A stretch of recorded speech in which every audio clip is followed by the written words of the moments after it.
Isso aí. Então, minhas queridíssimas, amadas carrapatas verdes, boa noite. Outros carrapatos devem estar chegando aí, outros carrapatos e carrapatas, mas para não atrasar muito o nosso encontro e respeitar aqui a turma que está aqui, né? Vamos começar então hoje. Vamos começar agora. É o capítulo 13. Já estamos no 13, viu? Esse livro é grande, Andréia, Ana Paula, amigos. É grande. Ele tem 17 capítulos, tem, assim, não sei quantas, trocentas páginas, e nós estamos já chegando perto do fim dele. Um baita livro, uma grande obra, assim, olha, um divisor de águas mesmo. E os capítulos os finais, vocês não perdem por esperar. Eles são fantásticos, fantásticos. O de hoje é o combate às mudanças climáticas, que é a ODS número 13, que é adotar medidas urgentes para combater as alterações climáticas e os seus impactos. E eu vou começar, sabe como, gente? Opa, quem é que tá aí? Fábio. Amada Fábio, bancada de Minas Gerais aí na área. Chegou na horinha, chegou na hora H. Boa noite, bem-vinda. Olha aí quem tá aí na área, nossa, que alegria. A Carlise. Pô, Carlise, que bom te ter aí. Depois queremos notícias tuas, tá? Tudo bem contigo? Vamos ver se a Carlise consegue. A Fábio vai entrar de novo que ela tá sem áudio, sem problema. E a Carlise, nossa, querida amiga Carlise, uma guerreira, guerreira, que eu tive a alegria de conhecer da última vez que eu fui para o Brasil. Boa noite, tá me ouvindo? Muito bem. Que bom, consegui participar, olhei aqui, cheguei um pouco atrasada, mas consegui. Pô, que legal, que presente, Carlise, que presente, feliz demais. As outras vezes aconteceram muitas coisas boas por aqui, Opa, e aí eu não consegui participar. depois então já sabe, né? Pelo WhatsApp em privado eu vou querer saber tudo. Sim, eu compartilho tudo. E a Fábio, bem-vinda, Fábio, queridíssima. Tamo junto, sempre vocês, né? Começamos agora, tá, gente? É o capítulo 13, obra do Vila Haga. Carlise, a gente já está no capítulo 13 do desenvolvimento sustentável, o papel dos espíritas na Agenda 2030. E Carlise, para você em especial, tá? É só pedir, tá, Carlise? Você me manda ali, me pede no WhatsApp e eu te mando o resumo dos encontros que você não conseguiu participar, tá bem? Só me lembra, por favor, tá? Me lembra que eu te mando com maior alegria, tá? Então a gente está no fim, viu, Fábio, turma? Faltam poucos capítulos para fechar essa obra que é gigante, ela é robusta, ela é grande. E hoje, então, nós estamos na ODS 13, combate às mudanças climáticas, adotar medidas urgentes para combater as alterações climáticas e seus impactos. E aí, para começar, eu estava ouvindo, sabe o que eu estava estudando, gente? Eu estava estudando, tentando entender uma filosofia muito interessante, muito rica, chamada Hermetismo, de Hermes Trismegistus, do Antigo Egito, lá de um período aí, 2.000, 3.000 anos antes de Cristo. Ele fez uma obra onde ele explicou em 7 pequenas frases como é que funciona todo o universo. É uma obra fantástica chamada Kybalion. Mas por que eu estou falando isso? Porque tem uma poesia que abre o Kybalion, que é essa que está na tela, e que é de Edward Carpenter, que é pra gente, sabe? Ela é pra gente que para nós somos carrapatos, carrapatas teimosos, que a gente não vai ceder para esse sistema de jeito nenhum. E essa poesia é para nós. Ele diz assim, ó, não deixeis que se apague a chama, mantida de século em século nessa escura caverna, nesse templo sagrado, sustentada por puros ministros do amor. Não deixeis apagar essa chama divina. Isso é para nós. A gente não deixar apagar essa chama que está queimando no nosso coração, né? Coração de cada um aqui, no sentido de a gente se movimentar, fazer tudo o que a gente puder, onde a gente estiver vivendo, onde estivermos respirando, para manter a chama acesa de um planeta em paz, sabe? De uma natureza equilibrada, de uma defesa da vida. Isso é para nós. Não deixeis apagar esta chama. E aqui vocês não deixam. Vocês não deixam. Isso é um barato. Eu achei muito legal essa poesia para a gente começar o nosso encontro de hoje. E aí, eu compartilho com vocês, a gente sempre tenta não, tem muito projeto bom para compartilhar. A Andrea caiu, tomara que ela consiga voltar. Um desses projetos é o seguinte: é um queniano, ele levava sozinho 3.000 galões de água por dia para animais selvagens, inclusive, em plena seca no Quênia, aquelas secas terríveis que a gente tem noção, né? Alguma noção de como são. E aí, Carlise, tem aqui a imagem desse cidadão planetário, tá? Ao lado de um caminhão-pipa, despejando água numa cisterna. Tem ali figuras de elefantes bebendo água, búfalos. Ele tem uma outra figura, Carlise, que ele está de braços abertos, bem em frente a um açude, não é? O nome dele é Patrick. Patrick Kilonzo Mualua. Mualua. Ele faleceu, né, desencarnou em 2024, ano passado. Mas o seu legado continua firme, a chama que não se apaga, né, que a gente estava falando. O legado dele está firme no instituto chamado Mualua Wildlife Trust, que foi criado em homenagem a ele. Ele foi conhecido então como Homem da Água. Ele alugava, ele dava um jeito, tá? Ele alugava um caminhão-pipa e 4 vezes por noite, quatro vezes por semana, e por muitos quilômetros ele levava cerca de 3.000 galões de água fresca a poços secos pelo Quênia, na região onde ele morava. E ele mesmo limpava esses poços, essas bacias de concreto antes de colocar água.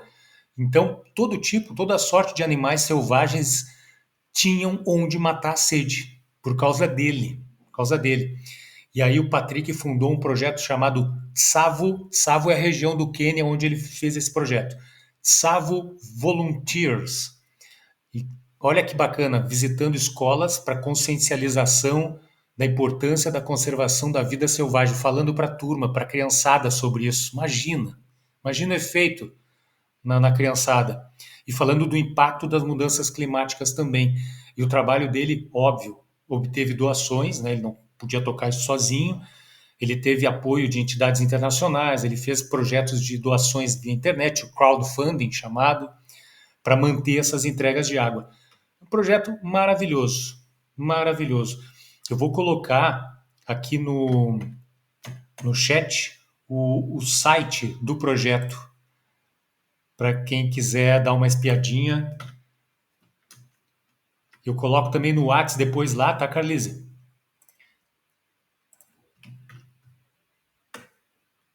Fantástico. Assim, inspirador. Inspirador pra gente. Ok, combinado. Eu mando para você lá. Projeto assim maravilhoso. Inspirador mesmo.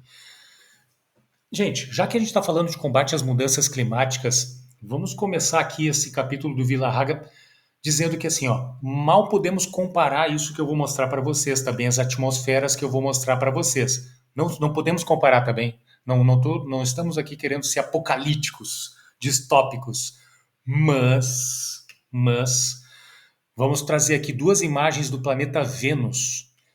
Viu, Carlise? É aqui uma imagem do solo do planeta Vênus, seco, pedregoso, um céu meio cor amarelo, sabe?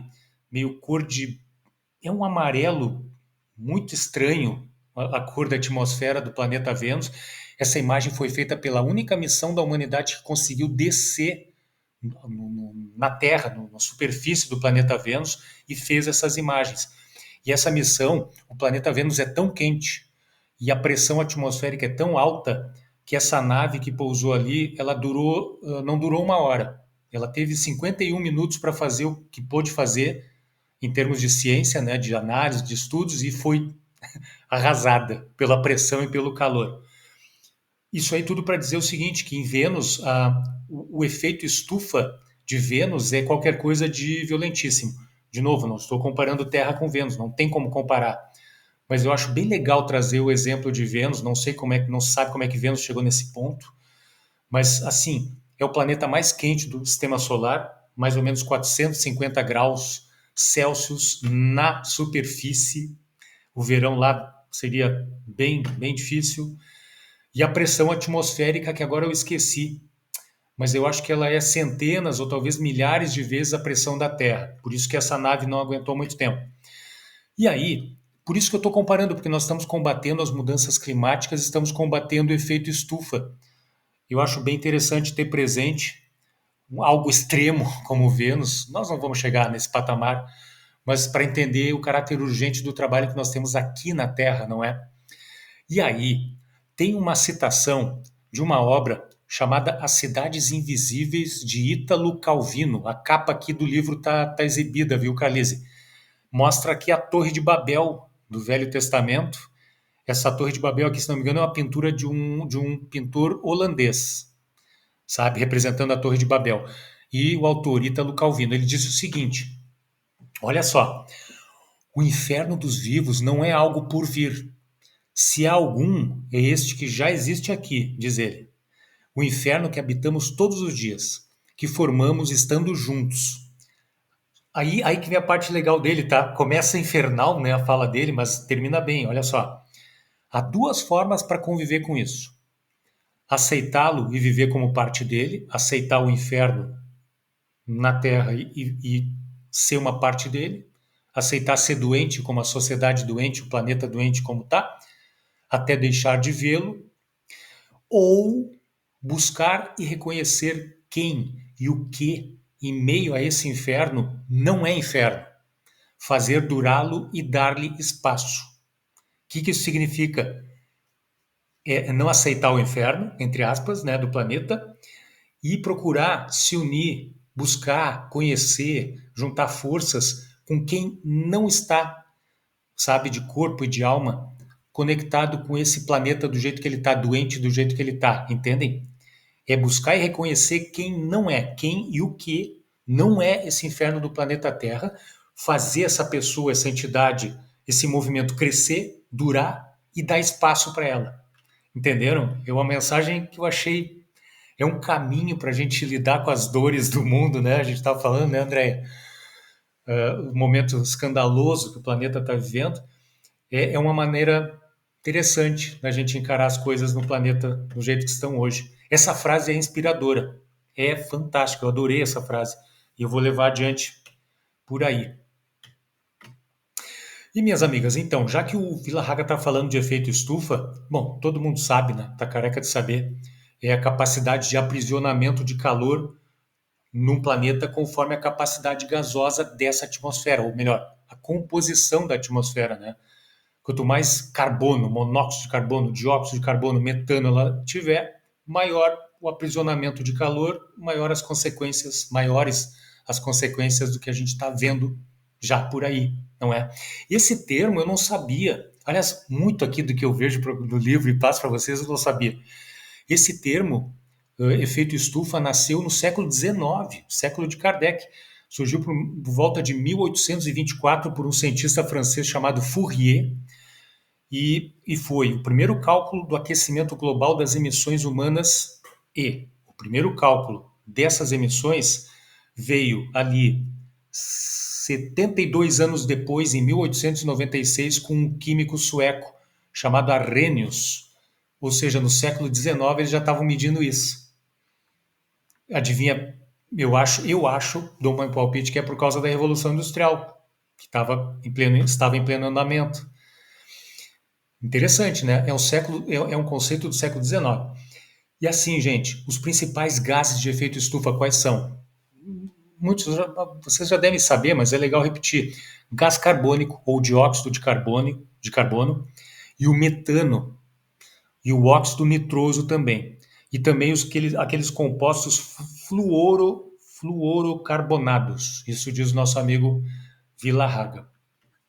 E assim, a queima de combustíveis fósseis, a gente sabe, são um dos principais geradores, né, desses gases de efeito estufa, mas também essa queima de combustíveis fósseis ela se desdobra em uma série de outras dimensões da nossa vida. Por exemplo, produção de eletricidade nas termoelétricas. Sempre que tem secas muito grandes e não tem geração de energia hidrelétrica, os governos apelam para as termoelétricas. E aí é mais uma conta, só vai aumentando a nossa conta, né? Porque é mais emissões para a atmosfera. a agropecuária, não é?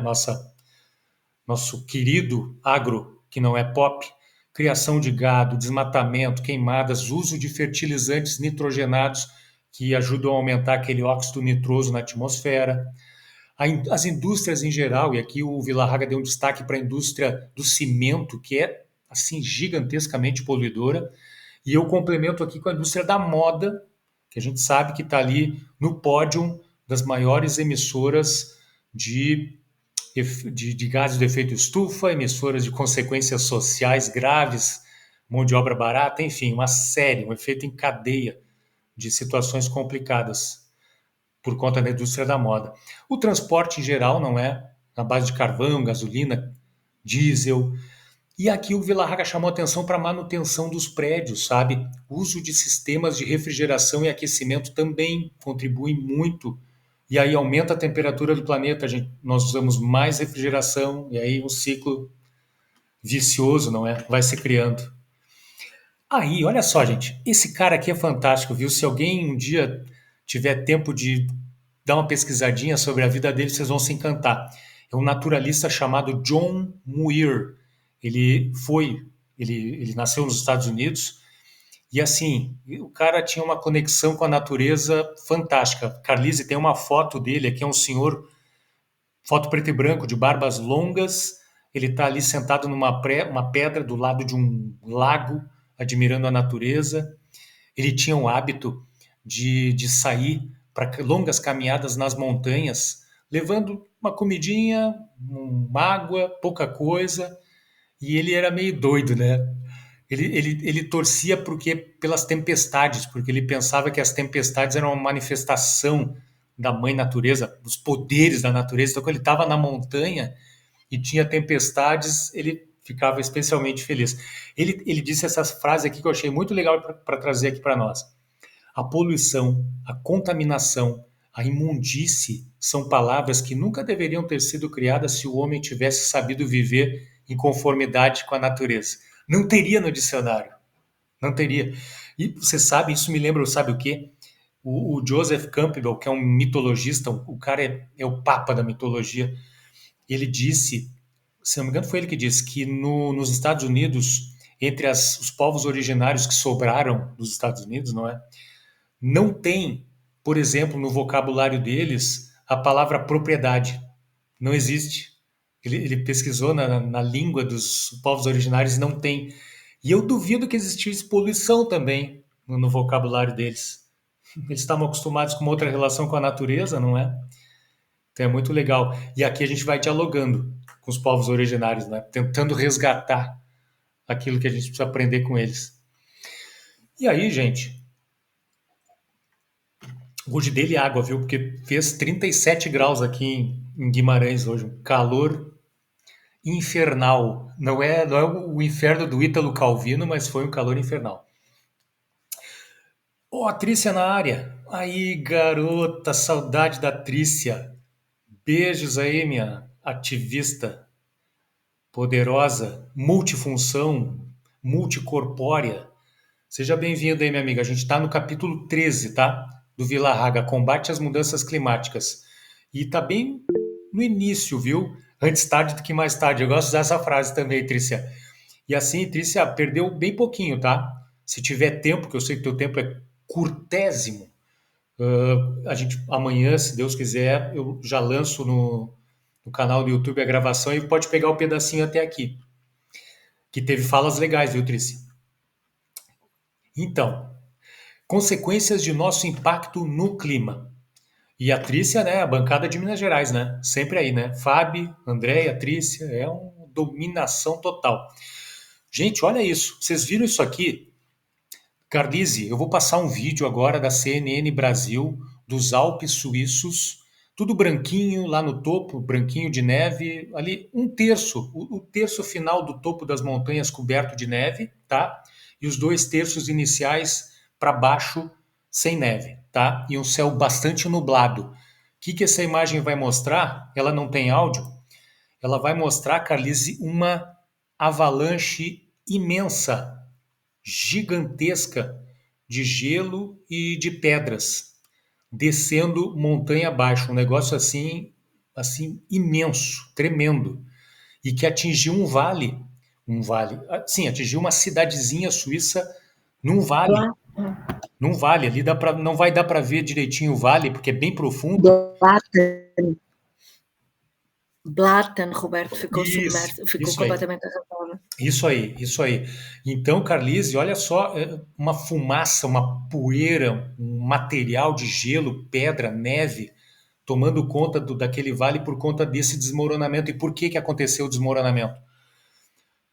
Pelo derretimento, pelo aquecimento global, basicamente foi por isso, pelo derretimento do permafrost, que dá uma sustentação. Permafrost é aquela camada de gelo que fica logo abaixo do solo e que dá uma sustentação, porque está congelado ali há muito tempo, ele dá uma sustentação a todas as rochas que estão em cima. Começou a derreter o permafrost, as avalanches vêm. E não foi a primeira e não deverá ser a última, infelizmente. Mas assim, os suíços são muito precavidos, a aldeia foi evacuada a tempo, não é?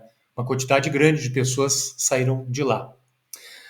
E aí, aqui eu vou fazer uma jogada aqui para mostrar para vocês um gráfico rapidinho, não vou chateá-las com muitos números, não é? Não é um gráfico, na verdade como é que eu chamo isso? Um GIF, um pequeno vídeo. Cadê? Só um pouquinho que o cara que manobra isso aqui não é muito bom nisso. Para a gente mostrar o que é isso, tá? Agora aparece aqui. Ali tem o Carlise, um mapa mundi, um mapa do planeta, que mostra a mudança, a evolução das temperaturas ao longo do tempo, tá?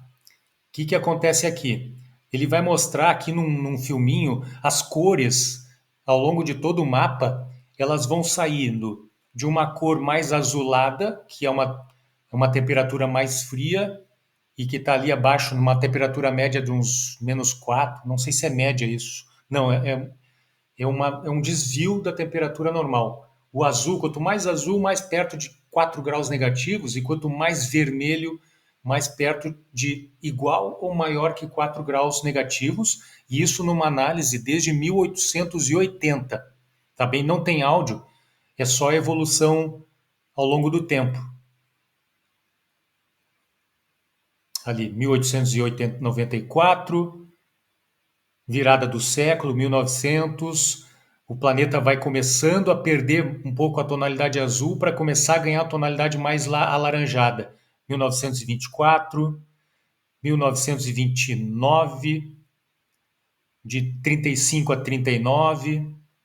Viu? Olha os oceanos como estão amarelando, de 50 a 54, de 55 a 59, de 65 a 69, de 1970 a 84, olha aí que já está amarelando, de 1990 a 94, aí já começa a ficar alaranjado, de 2000 a 2004, e percebam ali o Antártida, com cores bem avermelhadas, e até chegar em 2019, tudo um tanto vermelho.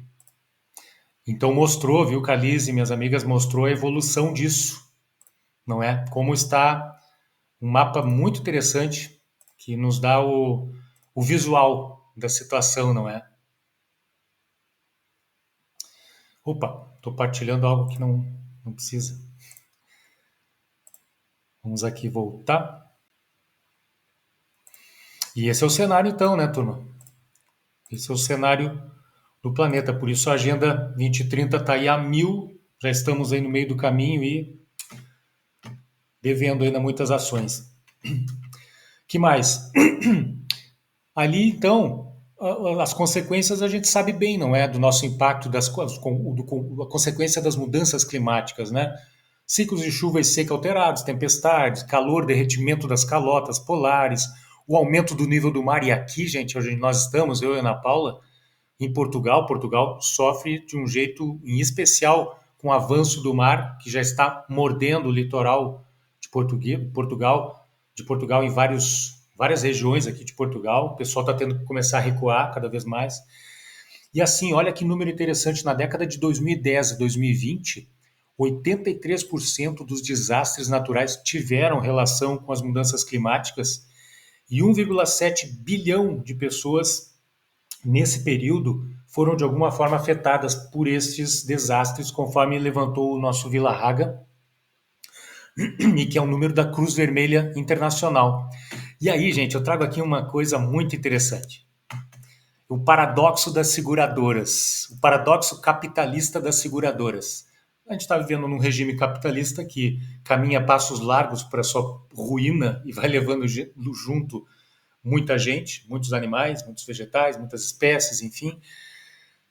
E as seguradoras que estão navegando nas águas do capitalismo, elas se transformaram numa das maiores defensoras, divulgadoras das questões das mudanças climáticas, no sentido de que se previnam, de que as coisas sejam, de que as coisas mudem, de que a gente mude o paradigma climático do planeta.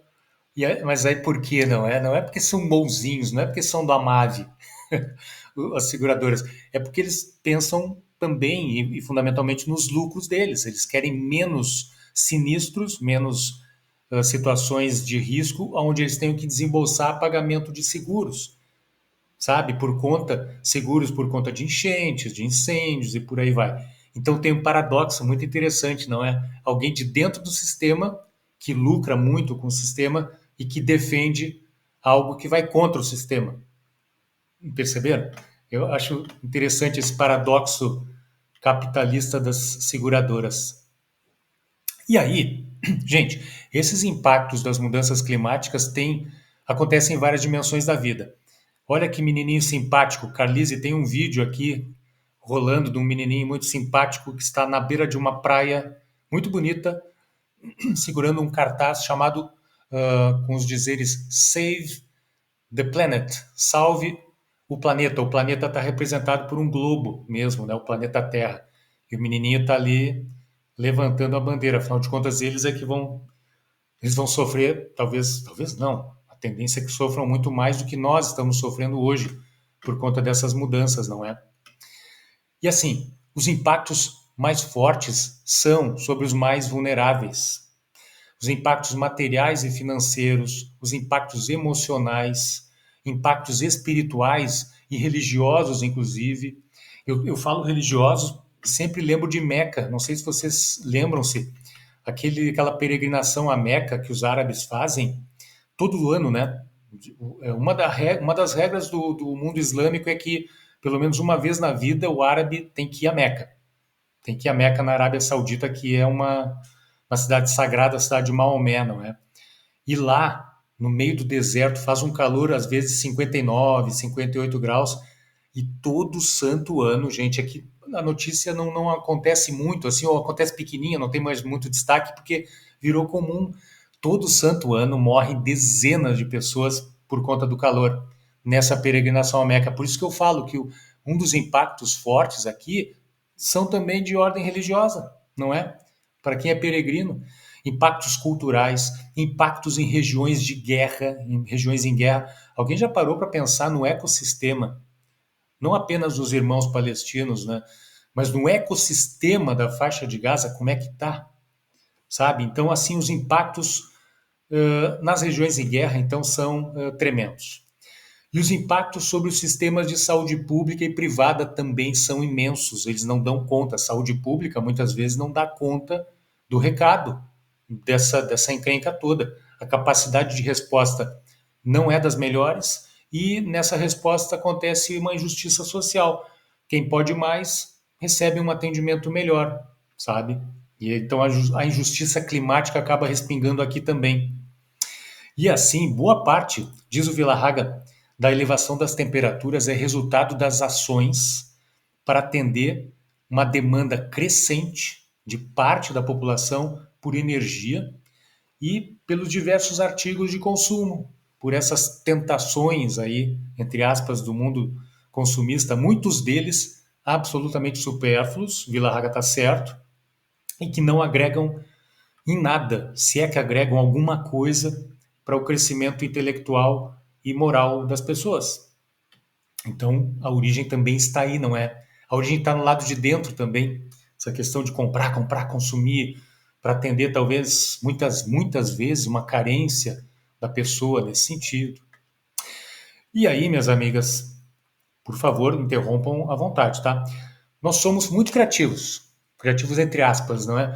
Porém, e as consequências?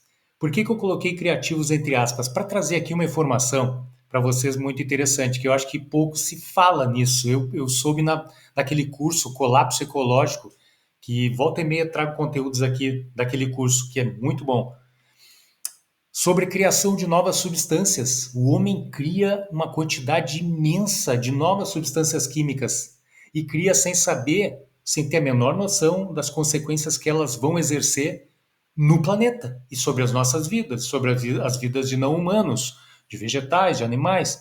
Então, olha só, em 2009, segundo a American Chemical Society, nós descobrimos, ou até 2009, nós descobrimos ou sintetizamos mais de 50 milhões de substâncias químicas diferentes. Criamos. E foram necessários 33 anos para o registro de 10 milhões de substâncias. Isso, aqui eu não me recordo quanto tempo atrás. Eu acho que foi, enfim, eu acho que mais adiante aparece.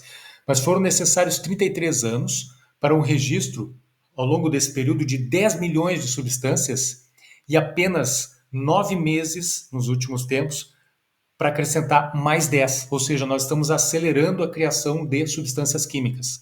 Isso significa que a cada 2,6 segundos, uma nova substância é sintetizada. Mais de 33 mil por dia ou 233 mil por semana. E quem está dizendo isso é uma entidade do sistema. Está lá nos Estados Unidos. E eu acredito que seja credível, não é? Que mais? Em 1978, eu tinha só 9 aninhos, eram 6, já eram um capeta, eram 6 mil novas substâncias por semana. Naquele ano, o ser humano tinha acumulado, até aquele ano, 10 milhões de novos químicos. Então, assim, é só para vocês terem uma ideia de a quantas anda isso, de como está avançando essa criação, e a gente cria para atender demandas e duvido.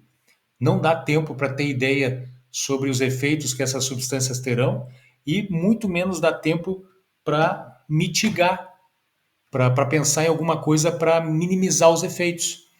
Olha aqui, gente.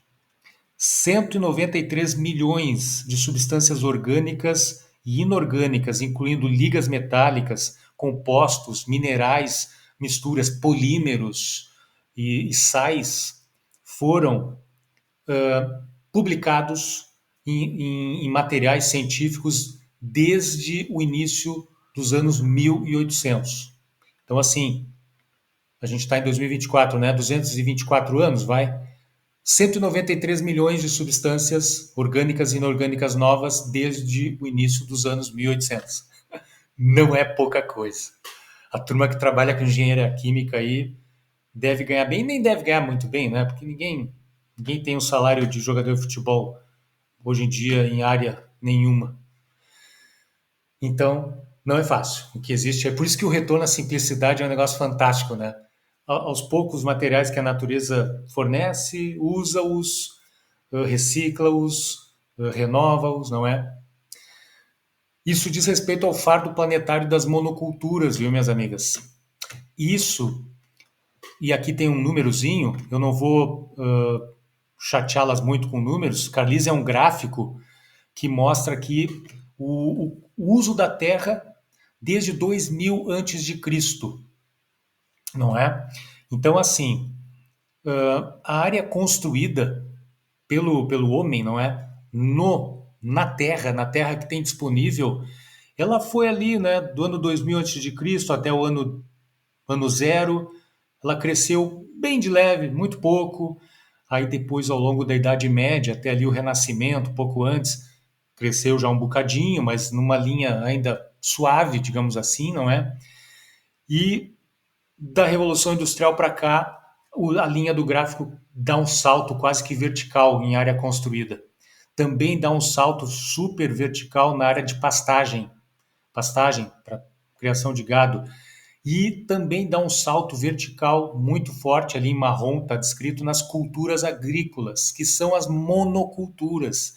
Monocultura está derrubando a nossa vida no planeta. Eu vou passar esse gráfico aqui meio batido, porque a gente já está super avançado na hora. Ele fala, viu, Carlise, esse gráfico, minhas amigas, da acumulação do gás carbônico na atmosfera nos últimos 800 mil anos. E assim, o gráfico está bem eletroencefalograma, né? Altos e baixos, altos e baixos.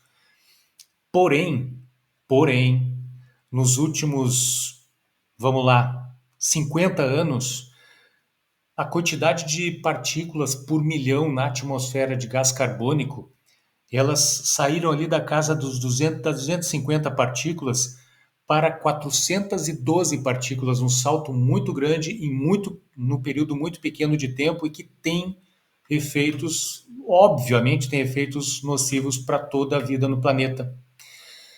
Então é só esse gráfico para mostrar para vocês como evoluiu essas partes por milhão de gás carbônico. E como eu falei de monoculturas, como a monocultura, né? Derrubar para plantar só trigo, derrubar para plantar só soja, derrubar para abrir pasto.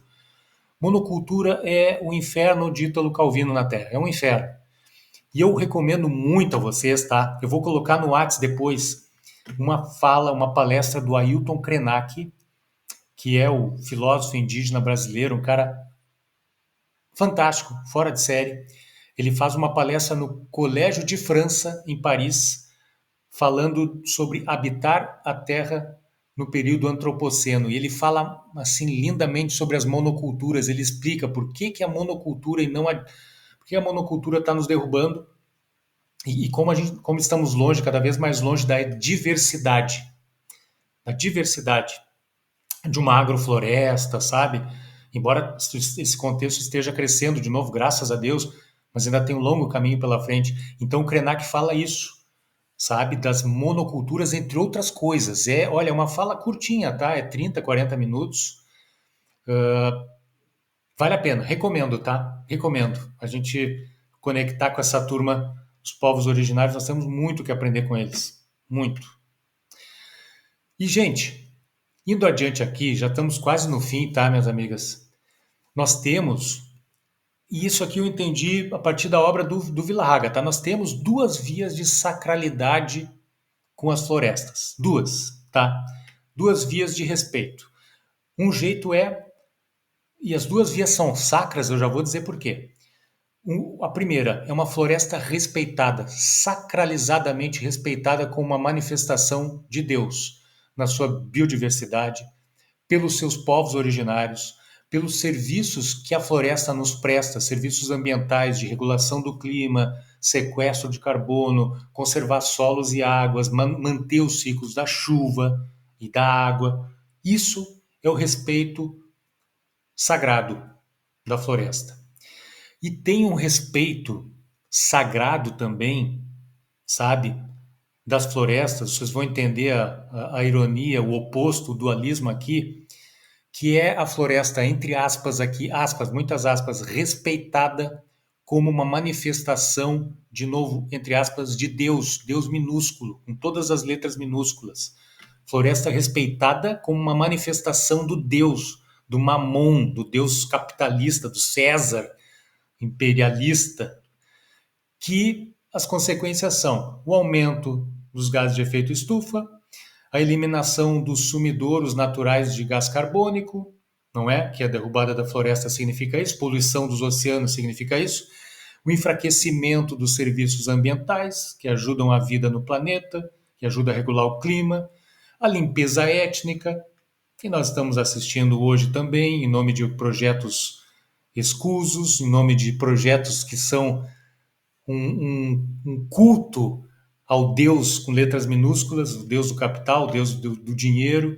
Então entenderam o que eu quis dizer? Existe um respeito sagrado ao Deus com D maiúsculo e um respeito sagrado pelo sistema, o sistema tornou sagrado ao Deus minúsculo, ao Deus do capital, ao Deus Mamon.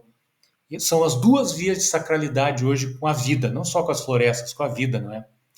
E aí tem uma obra do Chico que diz, a obra chamada Compaixão, que diz: compadece-te da mata, não lhe ateis fogo inútil, ela é fábrica generosa do oxigênio que respiras. Chico Xavier, Emmanuel, na obra Compaixão. E tem uma frase, gente, de um biólogo e entomólogo. Eu não sabia o que era entomólogo, tive que procurar. Entomólogo é o que estuda os insetos. Eu não sabia disso. É chamado Edward Wilson. Isso está na obra Ecologia Profunda, que eu já mencionei aqui, que, olha, é maravilhosa. Tem os seus pontos de discussão, mas na sua grande maioria, grande totalidade, é maravilhosa. Ele diz que destruir uma floresta tropical, olha isso, para obter ganho econômico, é como queimar uma pintura do Renascimento para cozinhar uma refeição. Gente, eu achei divino isso, é uma comparação bárbara, maravilhosa. Imagina a gente queimar a Mona Lisa. Vou aqui queimar a Mona Lisa para fazer um churrasco ou para fazer, sei lá, para descongelar uma comida ultraprocessada. Sabe, é isso. É isso. É perfeita a colocação dele. E esse é o tamanho da nossa ignorância hoje. É destruir a floresta tropical para ganhar esse dinheiro e queimar as pinturas da criação divina, não é? E aí tem uma amiga, não é? Ah, de onde é que é essa amiga? Poxa, eu acho que ela é da Mave Europa. Ela diz que o fogão dela é arma para lutar contra as crises do planeta hoje. E aí eu roubartilhei essa expressão dela aqui para falar do fogão como arma para superar costumes, desejos e superar as próprias mudanças climáticas, não é? E aí é o Emmanuel que diz, na obra O Consolador, ele é perguntado: é um erro alimentar-se o homem com a carne dos irracionais? Perguntam para o Emmanuel. E aí o Emmanuel responde: a ingestão das vísceras dos animais é um erro de enormes consequências do qual derivam numerosos vícios da nutrição humana. É de lastimar semelhante situação, porque se o estado da materialidade da criatura humana hoje exige a cooperação de certas vitaminas, esses valores nutritivos podem ser encontrados nos produtos de origem vegetal sem a necessidade absoluta dos matadouros e frigoríficos. E aí, Carlise, tem um gifzinho, um desenho ali que está rolando, que é uma pilha de notas, de dinheiro, moedas ali empilhadas, que estão se movimentando, se mexendo. Na sequência dessa resposta, o Emmanuel disse que não dá para mudar a roda da economia da noite para o dia. Não dá mesmo. Não dá, não tem como. Não dá. O sonho, o tópico, o ecotópico seria que isso acontecesse, mas não dá, não tem como. Então ele falou da roda da economia que deveria sofrer gradual desaceleração. Só que o que a gente percebe, minhas amigas, olha, vejam isso só, que interessante, que o Vila-Haga nos traz aqui, que ao invés de sofrer uma desaceleração, essa roda está acelerando. Isso é grave. Ele diz que a produção, o Vila-Haga, que a produção mundial de carne bovina, porco e frango aumentou mais de 5 vezes desde a década de 1960. Nós estamos acelerando. O Brasil é o terceiro maior consumidor de carne bovina e o primeiro produtor de frango no mundo. E aí eu pergunto, né? Imaginem China e Índia, com seus bilhões de habitantes, comendo, por exemplo, como americanos, comendo carne como americanos. Onde é que a gente vai parar? E o Vila-Haga, ele chama atenção para a responsabilidade do Brasil nisso tudo, porque o Brasil é uma potência agropecuária, né? Sendo a agropecuária responsável por 18% das emissões de gases do efeito estufa no planeta, nós percebemos, o Vila-Haga diz, né, percebemos a extensão da responsabilidade da pátria do Evangelho no atual estado de coisas. O Brasil é chamado pátria do Evangelho. Não é naquela obra famosa do Emmanuel. No Brasil, a pecuária ocupa o segundo lugar nas emissões de gases de efeito estufa, 28% do total. Não é pouca coisa. Não é. Então a pátria do Evangelho tem o seu papel, tem uma responsabilidade. Vila-Haga chamou a atenção para isso. Tem uma responsabilidade gigantesca. Ele diz ainda que a compreensão do forte impacto ambiental negativo do consumo de carne é um dos 3 motivos que podem mobilizar as pessoas para adotar uma outra dieta, uma dieta vegetariana, vegana. E quais são esses impactos, os 3 impactos que Villarraga fala? O impacto ambiental, o direito à vida, o impacto que isso traz à vida e ao bem-estar, né, dos animais, e o impacto à saúde humana, que nós sabemos o que provoca, não é? O consumo. E os impactos, eu acrescentei esse, não é? Os impactos espirituais também. Porque a gente lembra daquela obra dos Missionários da Luz, não é? Do André Luiz, com o instrutor Alexandre, quando eles visitam o matador, eles veem do lado espiritual as consequências da atividade de um matadouro que não são pequenas, não são fracas, não é? Diga aí, minha amiga Ana Paula. A Fábio, eu acho que ganhou uma. Tá chovendo uma energia ali agora ectoplásmica púrpura. A Fábio tá roxa ali. Ficou legal, Fábio. Tá uma energia bacana. Tá bonito. Não sei o que é, de vez em quando ele faz isso. Mas tá bonito, tá bonito. Falei, Ana Paula. Muito rápido, há um amigo, é brasileiro, está bem? Está cá em Portugal. E ali em Óbidos, quando houve o gabinete lá da sustentabilidade dentro do Fólium, que é aquele evento anual de uma semana de nova publicação de livros, todos os autores portugueses, é um movimento que chegou a 90 mil pessoas, é um movimento já grande. E então, o marido dessa menina que estava à frente do gabinete de sustentabilidade, não só se tornou vegetariano por causa da mulher, como depois, a uma certa altura, ele dizia que já não basta nós termos estes símbolos, não é? De vegan, de amigo, é um amigo, não é comida, não é? Com o porquinho, estas imagens singelas, então ele decidiu ser bruto e a cada vez que entra numa zona, sobretudo nas áreas de serviço, porque ele viaja muito, faz questão de estar na frente do mostruário da comida e de dizer muito alto: tem alguma coisa sem animal morto? Porque já não dá para. Sim. Ele já não aguenta pedir nada vegetariano porque é muito soft. É uma Vegetariano pergunta, já é um né? termo muito leve, é logo assim com pancada, tem alguma coisa sem animal morto. Eles ficam. São as E ele diz que abordagens. está efeito, sabes? Ele diz que está efeito, que nota que as pessoas que olham Ficam olhando. muitas vezes ficam a pensar, ele no fundo tem razão, está aqui Uhum.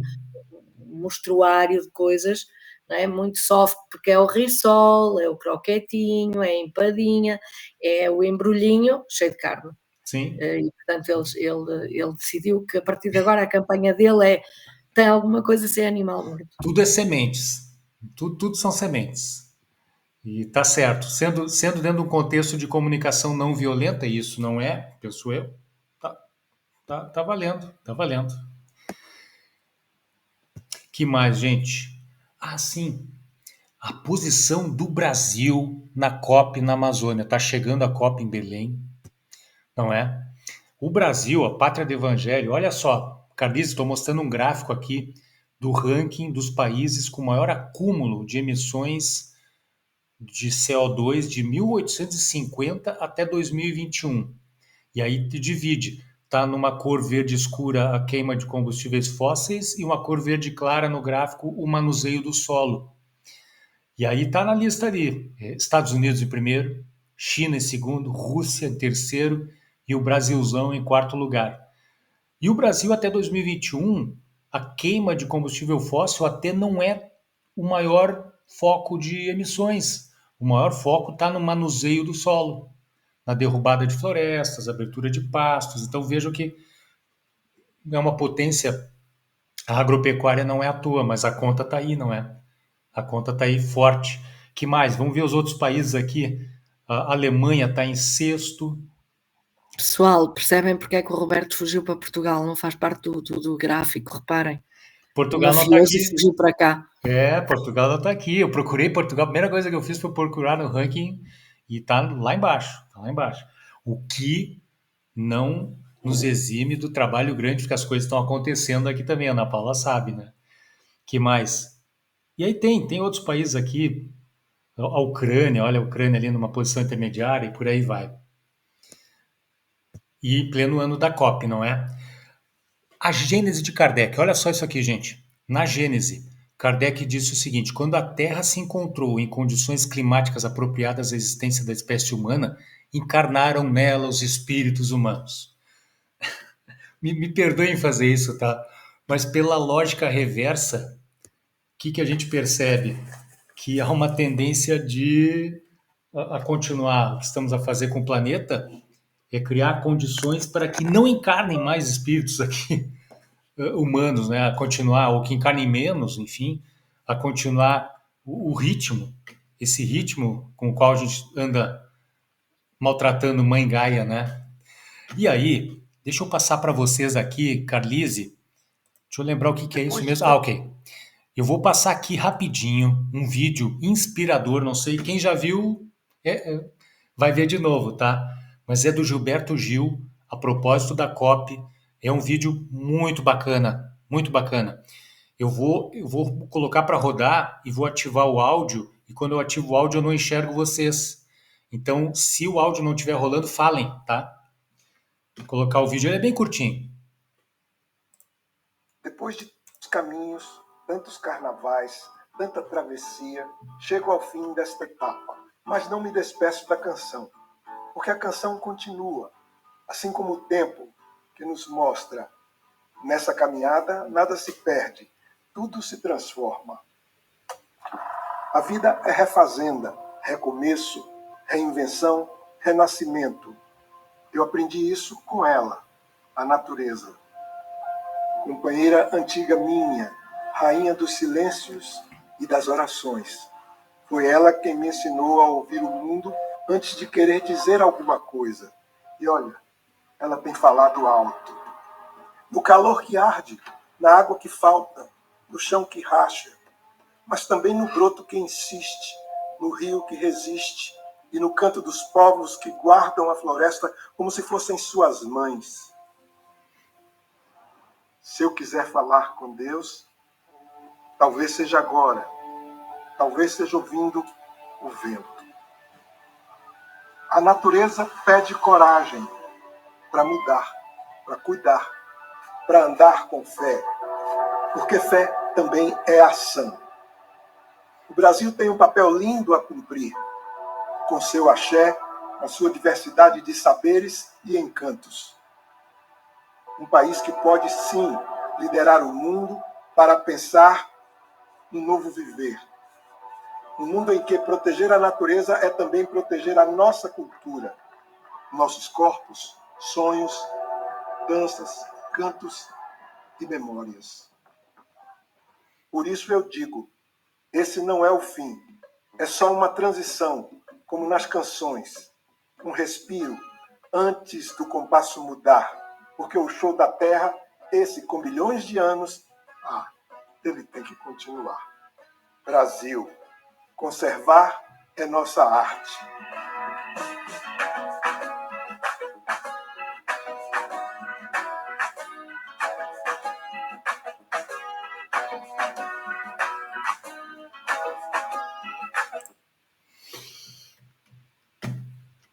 Bacana, né? Tomara que o áudio ficou razoável. Carlise, assim, o vídeo, ao longo de todo o vídeo, foi exibido assim, imagens lindas, não é? Das florestas, dos povos originários. Quando ele falou dos efeitos climáticos da floresta que arde, mostrou o fogo, mostrou os mares, enfim. O vídeo é lindo, mostrou os povos originários dançando, exibindo as suas culturas. Vídeo muito bonito, viu, Carlise? Muito bonito. Tem mais detalhes, né? Eu que sou, pela minha incompetência, que eu não consigo descrever tudo. Eu até deveria te descrever, acho que vou fazer isso no WhatsApp em privado, tá, Carlise? Vou fazer isso. Aí eu te descrevo com detalhes, com detalhes. Gente, já chegando para o final, tá? A esperança realmente nunca morre, assim como a sua irmã, a ação. Nós ainda temos uma janela de oportunidades para virar o jogo das consequências trágicas que estamos vivenciando dessa mudança climática. Temos sim, nós temos tá aí o Agenda 2030, mobilização, planeta fora, enfim, as pessoas estão se mobilizando, a massa crítica está aumentando, a gente percebe que aumenta. Assim, o Kardec, no Livro dos Espíritos, fala dos flagelos destruidores, não é? Não tem, porém, diz ele, o homem encontrado na ciência, nas obras de arte, no aperfeiçoamento da agricultura, nos afolhamentos e nas irrigações, no estudo das condições higiênicas, meios de impedir ou, quando menos, de atenuar muitos desastres? Claro que tem, claro que tem. A ciência, as ferramentas estão aí para mostrar que temos sim. O homem tem à sua disposição esse conjunto de ações. Falta de ferramentas, de tecnologias, falta o quê? Falta a boa vontade, falta o foco, falta pensar fora da caixa do sistema, né? Fala aí, minha amiga. Posso até dizer depois, Roberto, mas acho que é muito importante e provavelmente vocês até já sabem, para mim foi uma surpresa. Uma pequenina notícia que eu não posso publicar, porque senão publico dezenas por dia e as pessoas matam-me um dia destes agridem. Mas a verdade é que descobri que houve recentemente uma reunião da vossa Ministra do Ambiente do Brasil e do Presidente Lula com António Guterres. Sabes disso? Não. No sentido de trabalharem uma coisa que eles definem como o espectador climático, que é e isto é um estudo profundo que eles querem entregar em mão para ser tratado com força ao presidente da COP30 no Brasil, porque esta história do espectador climático leva a quê? Tão grave a nossa situação, ai que isto está tão mal, ai a temperatura, ai os incêndios, ai, tudo sentadinho a olhar, ok? Então já passou a ter o termo espectador climático, eles estão a tratar isto com muita seriedade e achei muito interessante, eu se conseguir encontrar eu depois envio-te, Roberto. Não é se conseguir, eu vou guardando, não posso publicar tudo na lista porque as pessoas não têm capacidade de absorção todos os dias para muita coisa, porque muita coisa está a mexer, muita, felizmente. Boa, compartilha com a gente, gostei desse termo, espectador climático, é mais um para a gente falar a respeito por aí para ver se acorda mais consciências, né? Assim como a gente está acordando aqui, né? Muito bom.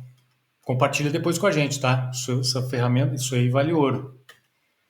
E assim, um projeto que o Villarraga mencionou nesse capítulo, já estamos finalizando, tá? É um projeto chamado Project Drawdown. É um compêndio, é um repositório de soluções, sabe? Soluções assim de classe mundial, promovidas, propostas por cientistas, pesquisadores, estudantes, enfim, que abrangem inúmeras áreas da nossa existência, não é? 93 tecnologias e práticas que juntas podem reduzir muito, dramaticamente, as concentrações de gases de efeito estufa na atmosfera. Tá ali, é um repositório de projetos, sabe? É gigante, tá aqui para a gente estudar, sabe? Para começar a colocar nas palestras, começar a trazer aqui também alguns deles, não é? Então, trata, por exemplo, da gerência, do gerenciamento do manuseio do vazamento de metano, trata, por exemplo, de aproveitar a energia dos oceanos, que é uma energia limpa, energia das ondas, não é? Trata da questão do biogás para a cozinha, com o uso dos resíduos orgânicos, enfim, pode gerar gás para cozinhar. Trata das turbinas de aerogeradores eólicos em terra, enfim, mas aqui também tudo isso tem os seus senãos, sabe? Mas assim, são ideias, a gente precisa trazer ideias para a mesa, não é? Por exemplo, as turbinas, a gente sabe que atrapalha a rota migratória das aves. O ruído da turbina, para quem mora perto, é um inferno. Então, tem os seus senãos. Mas é legal, sabe? É legal conhecer esse projeto, conhecer esse repositório para ter uma ideia dessas 93 tecnologias que estão lá sendo desenvolvidas, não só no papel, sendo trabalhadas, desenvolvidas. Então, o Villarraga traz isso. E eu aqui destaquei, né? Tem aqui a Silvopastor, tem uma foto. Aliás, Carlise, aqui eu trago uma tela, copiei a tela do site desse projeto, Drawdown, não é? E ali tem algumas imagens sobre o vazamento de metano, sobre a energia dos mares. Aí tem um mar, uma imagem do fundo do mar, tem uma imagem da pastagem no meio dos bosques, tem os bois pastando na floresta, tem uma imagem do biogás, produção do biogás para consumo, e das turbinas de geração de energia eólica. Aquela ali da pastagem do gado, enfim, nas selvas, é interessantíssimo. Puxa, eu acho, por que não? Essa sinergia. Só fico me perguntando, poxa, tomara que eles não acabem no forno, né, ou no espeto. Essa que é a minha angústia, né? Sempre a mesma muralha, a gente usando os animais para o nosso benefício e usando até o limite da vida deles, né? Quem sabe uma sinergia que poupasse a vida deles seria franciscanamente maravilhoso. E aí, gente, finalizando, o Villarraga traz aqui algumas reflexões para a gente, tá? Para nós pensarmos. Quais os impactos ambientais, éticos e de saúde nas nossas escolhas alimentares? Eu não falo só da questão da carne, na questão dos agrotóxicos, comida, vegetais orgânicos, biológicos, né? A gente está olhando para isso. Essa é uma reflexão bacana. Como essa mudança climática está afetando cada uma de vocês, sabe? Financeira, material, espiritual, emocionalmente. É legal de refletir sobre isso, a gente trocar ideias sobre isso, sabe? Em que condições eu vou deixar o planeta para filhos e netos? Quando eu faço esses trabalhos aqui, eu lembro do meu neto, né? Que eu vou deixar para ele? Qual é a relação existente entre a lei de conservação do Livro dos Espíritos e a mudança climática? Legal fazer essas comparações, fazer essas pontes, trazendo o Livro dos Espíritos para a atualidade, não nós ficando no passado, no contexto aquele do século XIX do Livro dos Espíritos. Como é que a prática da lei de amor, justiça e caridade pode ajudar para resolver a encrenca das mudanças climáticas? Puxa, e aqui tem ferramenta que não acaba mais para resolver isso. E para agir, o Villarraga nos convida a uma ação concreta. Seguir uma dieta saudável, baseada em plantas. Hoje, tá lá no YouTube da Mave, viu, gente? E amanhã, ou daqui mais uns dias, não sei se amanhã vai dar tempo, eu vou colocar um outro vídeo. Hoje tem um que eu fiz na horta, onde a gente tem uma horta aqui. Fiz um vídeo interessante fazendo uma comparação dos tempos que a gente está vivendo com o resultado do que a gente semeia, né? Então eu mostrei ali uns tomatinhos cereja bem pequenininhos, já estão nascendo e tal. Aquilo ali para mim significou a esperança de que semeando vem frutos, sabe? Ele não pode deixar de semear. E no outro vídeo que vai sair daqui a pouco eu vou mostrar uma beterraba. Vocês não fazem ideia do tamanho da beterraba que saiu da minha horta. Gente, ela pesa 1,5 kg. Ela é isso aqui, ó. Ela é o tamanho da minha cara, assim. É um monstro. Quando eu colhi aquilo ali, gente, olha, eu fiquei um misto de orgulho com gratidão. É bio? É bio? Bio. Quem era o antecessor da tua terra? Tens que ir ver. Estou a brincar, estou a meter contigo, sou má. Bio total, bio total. Então, olha, gente, legal. Eu vou colocar esse vídeo lá. Eu gravei, mas não deu tempo de postar. Reduzir até eliminar, quem sabe, o consumo dos derivados de animal na dieta. Usar com mais frequência o transporte público ajuda demais nesse sentido. Instalar placas fotovoltaicas, aqui na Europa isso é razoavelmente disseminado. Fazer compostagem, lá a gente faz, tem um contentorzinho lá para fazer. Isso aqui é fundamental, pelo amor de Krishna, de Jesus, de Buda, de Maomé, de Lao Tse, apoiar políticos ligados às causas da vida, comprometidos com as causas da vida, né, Ana Paula? Diga aí. Sabes que a única deputada do PAN em Portugal, que seria para, não sei se as nossas amigas aqui no Brasil sabem, é o único partido de apoio à natureza verdadeiramente que tem essa função. Tem uma única parlamentar. Foi a mulher, foi a parlamentar que mais propostas de trabalho apresentou, foi entre todos os deputados a que mais fez propostas que foram aprovadas, foi a pessoa que mais trabalhou em todo o Parlamento português. Fiquei estúpida quando ouvi isto. Maravilha. Porque é mesmo estupefacto. E só Mas uma, né? Imagina ser uma só bancada uma e maior. continua com uma, mas é uma pessoa que está a ter um impacto de trabalho que é uma coisa fabulosa. Fabulosa mesmo. E Portugal, minhas amigas, só para contextualizar rapidinho para vocês, Portugal está num movimento assim perigosíssimo, perigosíssimo de guinada à extrema direita. A extrema direita assim cresceu no parlamento de uma maneira grotesca e o PAN, que é esse partido que a Paula falou, é Partido Animais e Natureza, né, Ana Paula? Acho que é isso. PAN. Puxa, as ideias do PAN são maravilhosas e o PAN perdeu espaço no parlamento. Mas a gente tem que Mas seguir em frente. ela só tinha uma, só ainda tinha uma deputada e manteve, Eu não tinha não foi? mais? Eu Eu achei que estava tinha convencida que mais. era só ela. Hum, é. Não acompanhei muito, mas Podia, pronto. podia ter De mais, qualquer né? forma, é uma mulher e peras, porque ela está com força em tudo, acredita verdadeiramente no que faz. Ah, maravilha. Quem sabe, né? Um dia a gente pudesse trazê-la aqui, né, Ana Paula? Seria, pô, seria bárbaro, né? Olha que ela é prima do melhor amigo do Leonardo, do meu filho. Portanto, à primeira oportunidade faço-lhe o convite, se quiser. Ah, mas pode fazer. Não é coincidência, ela é aqui de Aveiro. Olha aí. Pô, seria Pois, bacana, né, turma? O que vocês acham ok. aí? Seria fantástico. Já pensou uma roda?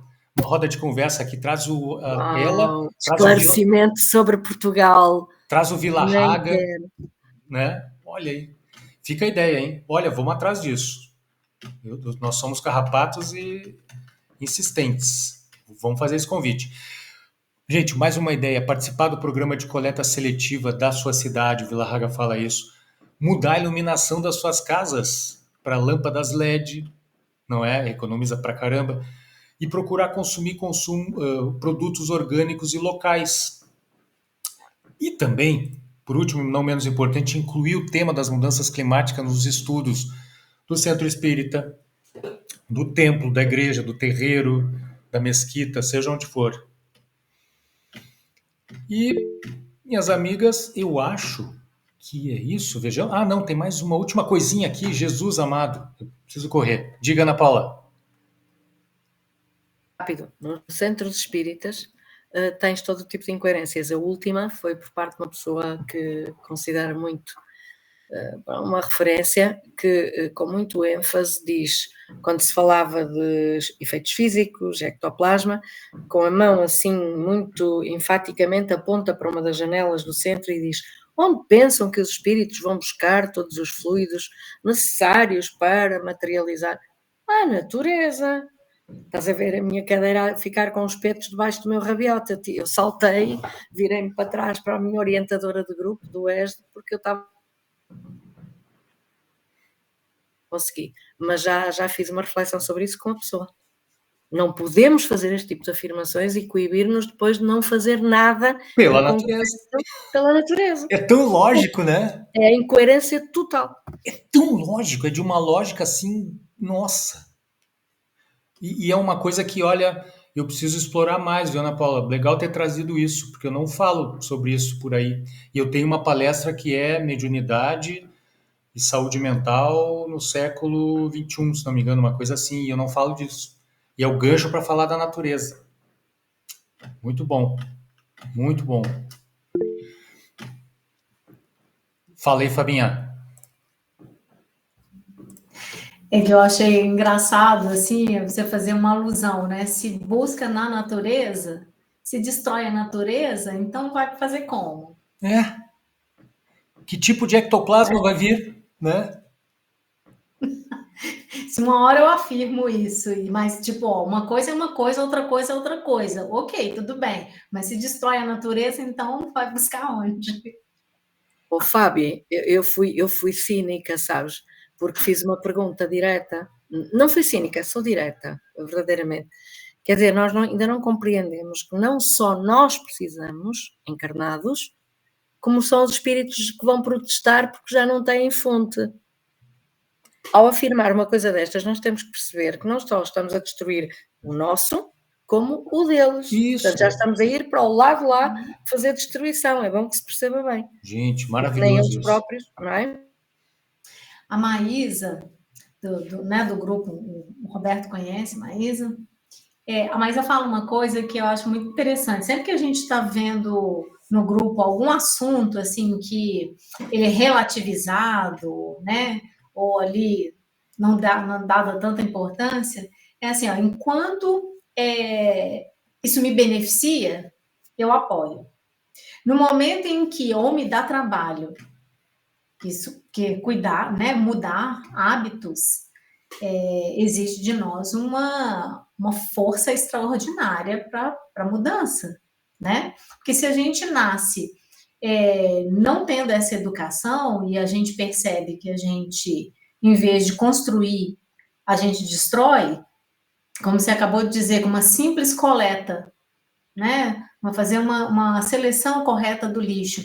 Isso podemos concordar que, talvez com algumas exceções no planeta, né, talvez pela precariedade de alguns lugares, mas seria algo já viável, assim, talvez 90% do planeta já ter uma coleta seletiva, as pessoas já sermos educados desde crianças mas uma educação mais profunda sobre para onde que esses destinado esses rejeitos, o que pode ser reciclado, né?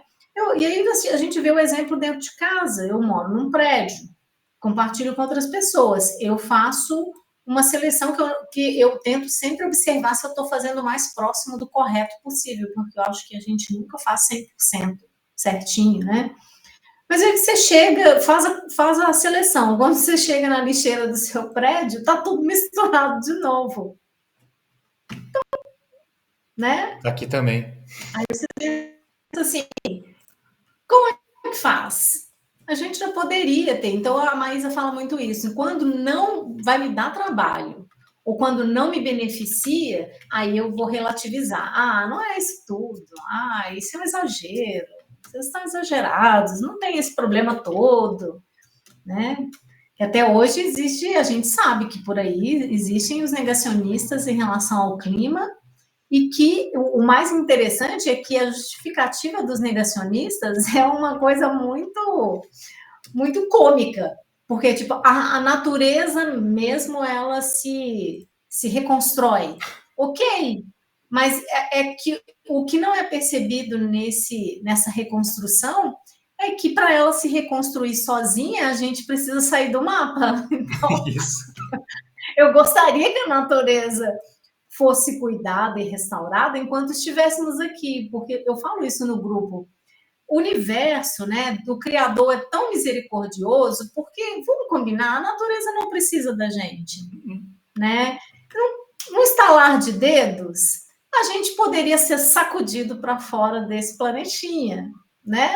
E pronto, vou me recompor aqui sozinho, vamos tirar essas bactériazinhas que destroem tudo. Mas a gente permanece, né? Não somos eliminados de uma só vez, porque esse não é o propósito, né? Realmente a natureza pode se regenerar sozinha, mas ela precisa da gente, porque senão ela vai excluir a gente do processo, né? Simples assim, Fábio. Simples assim. Posso, rapidinho, Roberto? A lógica está perfeita, Fábio. Diga aí, minha amiga. Posso, rapidinho. Acho que é importante, tu começaste, a tua determinado ponto falaste, e agora fazendo o link com o que disse a Fábio, Fabiane, não é? Fabiani, tu começaste e citaste uma palavra que me chamou a atenção, apocalipse. E não há coincidências. Eu aqui há pouco tempo, não é dos palestrantes que eu consigo ouvir sempre, mas há coisas em que ele é verdadeiramente fenomenal, foi o Haroldo Dutra. Explicar o que é o apocalipse. Ele é estudioso, não é, de sânscrito e línguas mortas, etc. Ele dizia revelação. Apocalipse é revelação. E eu fui além, disse revelação. O que é verdadeiramente revelação? Revelar, não é? Vais à origem. Revelar, mostrar o que não é conhecido. Aquilo que os espíritos nos dizem é que vai ser mostrado só aquela pontinha do véu. E eu só pensei, meu Deus, que nós façamos parte dessa pontinha do véu. Porque se vai haver separação do trigo do joio, gente, somos pouquinhos aqui, mas acreditando que estamos a respeitar a criação do Pai, de facto é isso que nos dá coragem, não é? E tudo aquilo que a Fabiana disse, mesmo em relação a quem não faz, muita gente continua a não fazer, cinicamente até denegrir o nosso trabalho, etc., quando fazemos essa reciclagem, ou outra atitude qualquer, como sendo ridículo e que não tem sentido, que depois, passado décadas, vê-se que tem, mas pronto. Eu penso sempre o mesmo, ou é outra vez de novo, o nível de consciência. E que nesse momento, na separação do trigo do joio, que haja essa pontinha do véu que nos seja mostrada. É isso que nós temos que, com alguma tranquilidade, não é? Mantendo a nossa paz, mantendo esta paz que nos é dada por ter este tipo de encontros, de procura, de enriquecimento, de prática, que isso nos dê essa tranquilidade, nos dê essa pílula que anula a ansiedade, as crises de ansiedade climática, que nos deixe levar para a frente com alguma lucidez, não é? E discernimento, e essa paz de consciência. Sim. Porque depois tudo o resto, o teu neto, ele saberá. Ele viverá as consequências do que o avô fez, do que o amave fez, do que os pouquinhos que fizeram vão deixar, eu não tenho dúvidas, vão deixar aquele clique que vai ser necessário depois, então, mais tarde, se calhar, para ser desenvolvido. Mas não tenho dúvidas que é por aí. Sem dúvida. Não tenho. Vocês desculpem, não é? E é com humildade que temos que o dizer, não é? Sim. Porque estamos a estudar obras de alguém que sabe bem mais, de muitos estudiosos profundos que nos dão estas dádivas. Não somos nós que descobrimos a América. Não, estamos aprendendo. Exatamente. Estamos aprendendo. Portanto, que fique. Isso aí. E é manter a chama viva. Aquela poesia lá do início. Manter aquela chama viva. Eu estou mandando vídeos para o meu neto, não com a frequência que eu deveria, mas eu mando vídeos para ele com essa pegada ecológica, assim, né? Ele está com 6 anos. Vai ficar gravado. Ó, meu netinho, Martinho, o nome dele, Martinho, eu te avisei, porque não disse que o vovô não te avisou. Gente, estamos encerrando, tá? Esse é o último. Nós temos uma tarefa inadiável. Isso que vocês estão fazendo faz parte dessa tarefa aqui, tá? Educar, instruir, sensibilizar. Ao mesmo tempo que a gente se educa, a gente vai aprendendo, vamos nos instruindo, vamos nos sensibilizando também. E aí, eu trago aqui para a gente ilustrar isso e para fechar, uma fala incrível do Aldous Huxley. Ele diz que nunca se deve dar às crianças a ideia falsa que algo existe isoladamente. É bom que fique claro desde o início que a vida é toda ela relacionamento. Deve chamar-se a atenção das crianças para as relações nos bosques, nos campos, nos lagos, nos rios, na aldeia e no território que as rodeia. E isso ele falou faz um tempo, hein? Não tinha celular, não tinha ecrã, não tinha telemóvel, tablet, não tinha nada disso. Ele falou, ele já percebia lá naquele tempo, penso eu, a desconexão que existe entre a infância, a pré-adolescência e a natureza. E da ecologia profunda, desse livrinho que eu gosto muito, tem uma outra fala legal também. A educação, isso diz respeito ao sistema, a educação está a preparar os jovens hoje para exercerem as profissões que fazem parte dessa sociedade, uma sociedade tecnológica altamente exploradora e ecologicamente desastrosa. Talvez, isso aqui é de 1978, esse livro. Eu acho que ele ainda está, talvez, atual. Acho, posso estar enganado. Eu não sei se o sistema de educação não está preparando os jovens para competição, para luta, para o individualismo, e a ecologia fica num segundo plano. Não sei. Talvez seja. Não sei. Roberto, há uma mudança. Deixa dar-te este sinal de esperança. Uma professora universitária que tu conheces, que declarou mesmo num estudo na Casa Espírita, já chegamos à conclusão de que nem o método científico já serve, como cientistas já chegamos a essa conclusão, há que alterar, como já percebemos que o nosso sistema de ensino já não serve mesmo. Pela linha que vai de encontro depois, a Montessori, Pestalozzi, blá, blá, blá, blá, aqueles grandes educadores que ao longo da história se focaram no cooperar e não no competir. E está, felizmente, a haver aí mudanças. Já há professores que, inclusivamente, se arrogam o direito, com uma linha que existe em Portugal, que permite introduzir a aproximação do estudo, isto no liceu, okay? No nível secundário, a aproximação do estudo, que é aconselhado mesmo, a aproximação à vida real. Ora, o professor apanha os alunos, agarra neles e vai para o parque, vai para o rio, vai, entendes? Há professores já a fazer isso com mais frequência. Portanto, isto é outro sinal de esperança bonito, mas a lei já tem mas já é uma coisa, ok? Só que dava trabalho, é uma lei que já tem alguns anos. Foi uma professora, minha amiga, que me esteve a explicar isso. Agora tem que Agora, pegar, claro, né? os professores estão a começar a agarrar isso, porque percebem que os próprios alunos se sentem muito melhor no contacto com a natureza, no aprender com a natureza, no aprender os conceitos dos programas bacucos, fechados, obtusos, mas esses conceitos de uma forma muito mais alargada e que estão à nossa volta. Não tem erro, né? A natureza repõe, refaz. Esses últimos dias aí, eu abro o coração aqui para você, gente, já finalizando mesmo, tá? Eu andei angustiado pra caramba. Gaza, esse meu amigo aí que estava na flotilha, que lá o Thiago Ávila, que estava indo para Gaza para entregar alimentos, a COP, do jeito que vai, enfim, as coisas do mundo, né? E aí, para aterrar a angústia, eu lembrava da Natila, da nossa amada Natila, Roberto, angústia vazia, a terra. E eu fazia o aterramento, eu ia lá para a horta, ia correr no parque e pronto. A melhor assim, gente, a melhor é absurdamente automática, sabe? A gente melhora a vibração rápido, rápido. Eu esqueci de descrever para a Carlise. Eu fiz uma menção, uma fala repliquei uma fala do Aldous Huxley. Tem uma foto dele, Carlise, em preto e branco, jovem aqui. Um cara, um sujeito simpático, bonitão ali, de óculos redondos, não é? Aro fino. E a menção à obra da Ecologia Profunda. E tem a capa da Ecologia Profunda, que é um rio ali com pedras, com limo, verde, enfim. Essa é a capa da Ecologia Profunda. E, minhas amigas, eu acho que é hora, fechando aqui, né, de trazer Barçanufo, né, para a jogada. Barçanufo que criou um sistema lá em Sacramento, e no interior de Minas, agora me fugiu. E, puxa vida, que é exemplo até hoje, até no nosso amigo Germano, né, Fábio? Lá usava, até onde eu sei, onde eu sabia, usava ali as técnicas do Eurípides Barçanufo de educação. Temos que resgatar essa turma logo, urgentemente.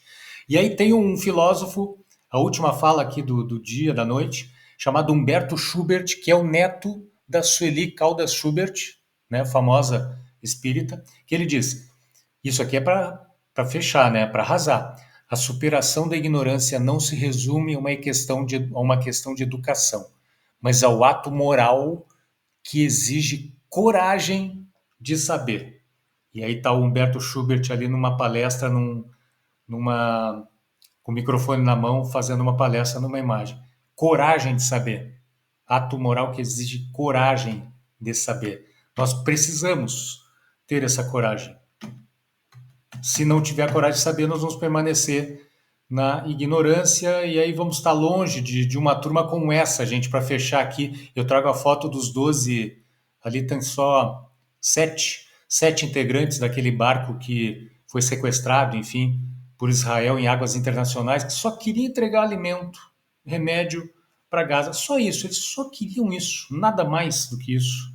Aí foram sequestrados, foram levados para Israel, ficaram presos lá, enfim, depois foram deportados, felizmente todos vivos, não é? E aí eu lembro aqui de jovens como essa menina aí, a Greta, o próprio Thiago Ávila ali, que ele é o quarto da esquerda para a direita nessa foto, Carlise, e a foto tem ali alguns tripulantes dessa embarcação, que são pessoas que doam seu tempo de vida, de juventude, não é, para as causas urgentes do planeta.